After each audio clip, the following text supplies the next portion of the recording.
Bonjour à toutes et à tous, bienvenue dans l'épisode d'aujourd'hui sur Donner à voir. Aujourd'hui, je voulais parler d'un souci que j'ai depuis très longtemps.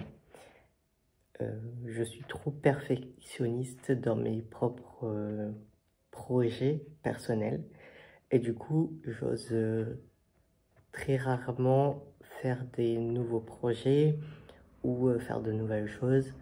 Parce que dans ma tête, je dois tout réussir du premier coup, alors que lorsque ce sont des gens qui m'entourent, qui commencent des nouveaux projets et qui ne réussissent pas du premier coup et qui ont besoin d'être rassurés ou qui ont besoin d'être poussés dans le fait de continuer leur projet euh, pour réussir parce que je me donne plus de pression à moi-même que je ne donne de pression aux autres, et ben, quand c'est des gens de mon entourage, je les pousse à continuer parce que je me dis toujours que le premier jet, c'est pas le meilleur et que le premier, c'est vraiment juste l'entraînement. Tu apprends à te perfectionner sur quelque chose et par la suite, en pratiquant la chose, tu deviens meilleur. Alors que dans ma tête, je dois tout réussir du premier coup et ça m'empêche de faire plein de choses cool ou même juste de montrer ce que je fais au niveau artistique ou de parler de mes œuvres, de mes écrits ou de plein de choses comme ça. Tant que pour moi, ce n'est pas parfait euh, partout dans ma définition de la perfection, eh ben, je peux pas sortir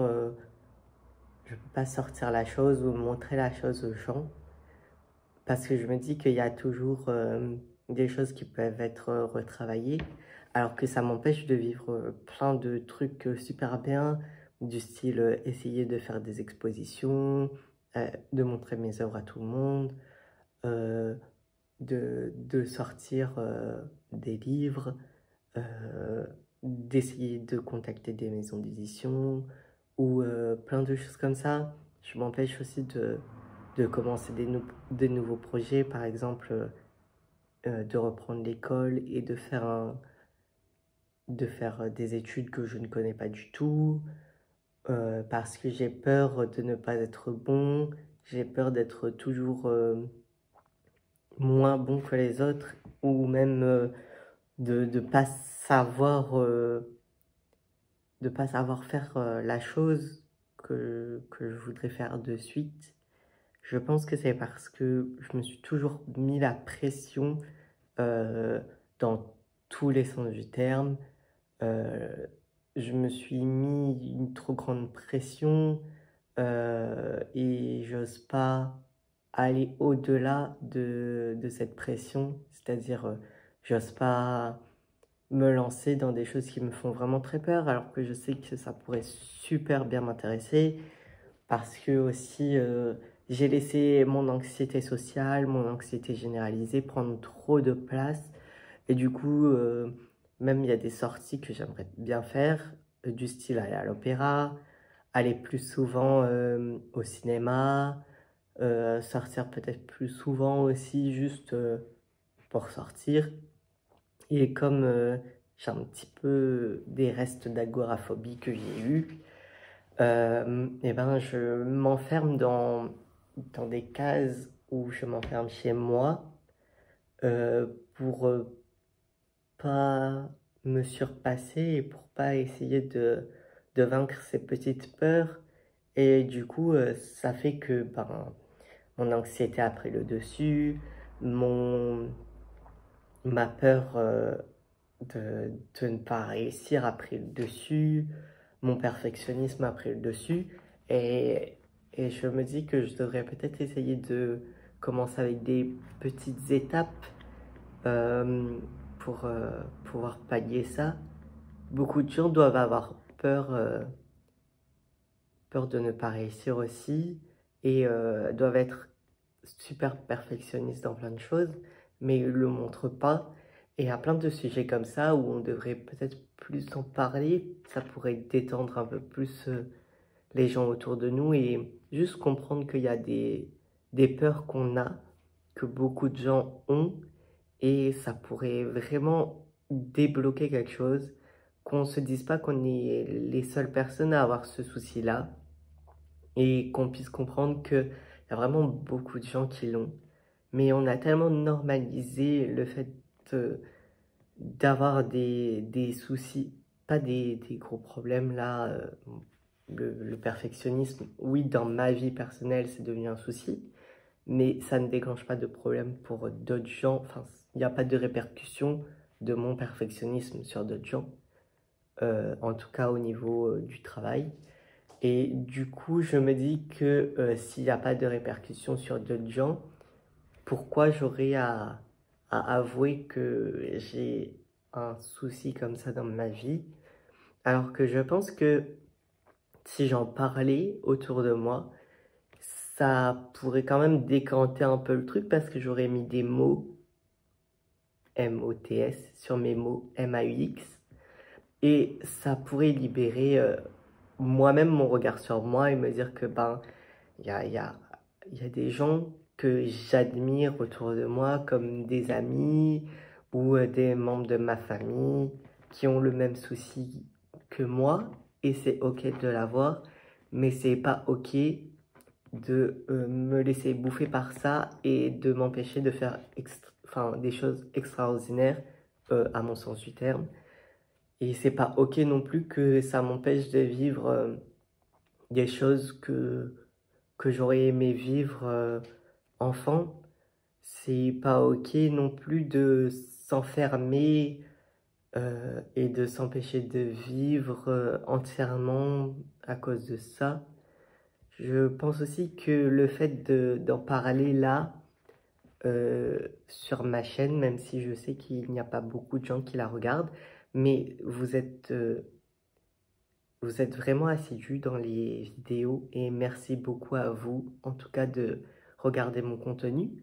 Et j'espère que le fait de pouvoir partager des petites choses comme ça, et ben ça vous aide aussi à vous dire que ben vous n'êtes pas tout seul, qu'il y a plein de gens qui ont des, des problèmes ou qui ont eu des maladies, que ce soit physiques ou mentaux, qui n'en ont pas parlé et qui préféraient faire comme si tout allait bien et en fait ça n'allait pas du tout.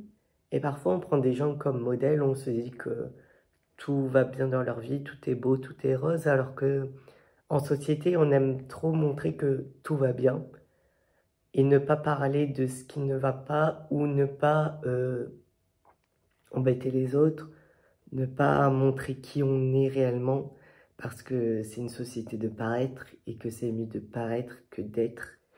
Donc on se dit pas que les autres peuvent traverser des moments super compliqués pour eux et sourire quand même, essayer de donner le change, que ce soit dans la discussion ou juste montrer que ça va très bien alors que chez soi ça ne va pas du tout.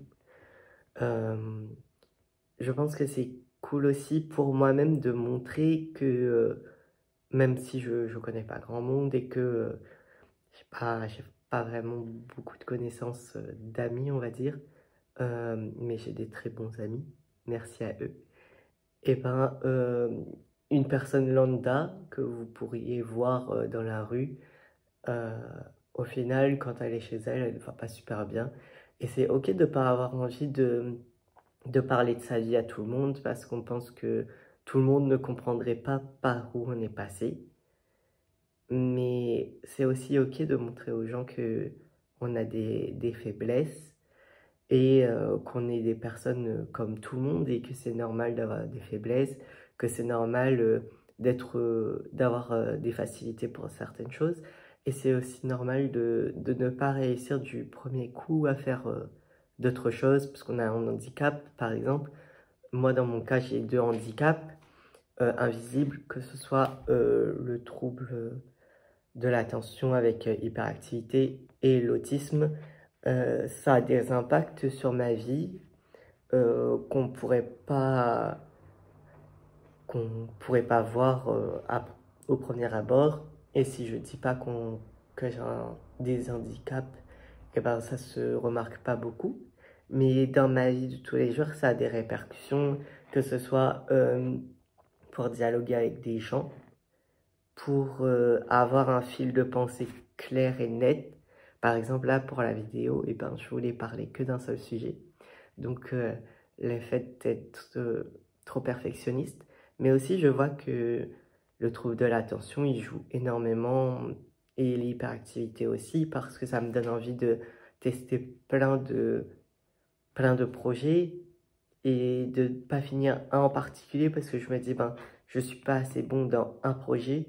Du coup, peut-être que si j'essaye un autre, eh ben, je vais réussir à avoir d'autres compétences et je pourrais essayer de revenir sur le projet initial et de le peaufiner, on va dire. Mais en fait, mon attention est tellement partout que si je termine un projet, enfin si j'abandonne un projet et que je commence un autre, je sais que je ne reviendrai pas sur le premier parce que j'aurais plus envie de le faire. Et c'est même pas que j'ai pas envie dans le sens je veux pas le terminer. Non, c'est que j'aurais plus du tout d'attention pour ce projet-là. Donc je pense que aussi on devrait peut-être plus parler du TDAH parce que pour certaines personnes on dit que c'est qu'à entendre les gens, tout le monde a un TDAH alors que c'est super dur d'avoir un trouble de l'attention. Et c'est super dur aussi d'essayer d'être calme quand ton corps n'a pas envie d'être calme ou d'essayer d'avoir un filtre, par exemple, avec l'autisme. J'essaye vraiment beaucoup de me freiner dans ma vie de tous les jours. Malheureusement, c'est pas la faute de ma mère ou des membres de ma famille, mais on m'a très souvent dit de me taire parce que j'avais pas assez de filtre. Et ben maintenant, j'arrive plus à communiquer avec les gens. Ça me donne plus envie de le faire. Du coup, je pense que ça a eu aussi des répercussions sans le vouloir. On m'a un peu bridé dans ce que je voulais faire, ce que je voulais dire. Et maintenant, ben, j'ose plus parler. J'ose plus me montrer tel que je suis. Que ce soit dans mon art ou dans d'autres choses. Et je pense qu'il y a plein de raisons en fait à mon perfectionnisme et que je mettais pas le doigt dessus. Et en vous parlant maintenant, enfin en me parlant en vidéo, mais en montrant aussi aux gens, eh ben j'arrive à pointer du doigt ce que je dois travailler sur moi-même. Et c'est assez cool, c'est assez libérateur de faire ça. Euh, J'espère que vous aussi, vous pourriez comprendre petit à petit ce qui a fait que vous ayez des soucis, que ce soit le perfectionnisme ou la peur de l'abandon, la peur de réussir un projet professionnel ou la peur d'échouer aussi. Il y a plein de gens qui ont cette peur-là. Euh, et que vous allez arriver, pardon, à vous dire ben je suis comme ça parce qu'il s'est passé ça, mais ce qui s'est passé dans ma vie avant ne doit plus déterminer ce que je vis maintenant parce qu'on s'empêche de vivre tellement de belles choses, on s'empêche de vivre de super belles histoires, que ce soit amoureuses, amicales ou même juste professionnelles. Et ça devrait pas avoir autant d'impact maintenant sur nos vies. On a le droit d'être heureux, on a le droit d'être perçu comme on est réellement. On a le droit d'être juste nous et d'avoir un entourage super bienveillant, que ce soit familial. Quand j'entends la famille, je veux parler de la famille de sang. Mais si les gens que vous considérez comme votre famille sont aussi juste des gens que vous avez rencontrés, qui ont été plus là dans vos vies que des membres de votre famille véritable, et ben, tant que vous pensez que vous, c'est votre famille, et ben c'est votre famille. On n'a pas à se justifier là-dessus. Et j'espère que on sera tous super bien entourés ou qu'on pourra avoir un cercle restreint qui nous comprend réellement parce qu'on personne ne mérite d'être enfermé dans une image de soi qu'on a inventée pour pas être nous-mêmes parce que c'est plus simple de montrer quelqu'un qu'on n'est pas plutôt que de montrer quelqu'un qu'on est réellement. J'espère que tout le monde aura la chance d'être juste soi et de savoir que on mérite d'être soi, qu'on mérite d'être aimé correctement pour nous et pas d'être aimé pour une image qu'on montre. J'espère aussi que vous pourriez vivre vos rêves, même les plus fous, et que vous savez que vous êtes apprécié quelque part, que vous comptez pour des gens, et que juste le fait que vous soyez en vie, ça aide beaucoup de personnes qui ne parlent pas forcément de ces soucis, mais qui tiennent vraiment à vous. Prenez bien soin de votre santé mentale, car c'est la chose la plus importante. Sans santé mentale, la santé physique, elle décline et c'est le plus important, c'est vous et pas ce qui se passe autour. Donc j'espère que vous savez que vous êtes très important et que vous méritez d'être en vie. Passez une très bonne journée et merci d'avoir écouté cette vidéo, même si elle partait un peu dans tous les sens. Voilà. Merci beaucoup à vous.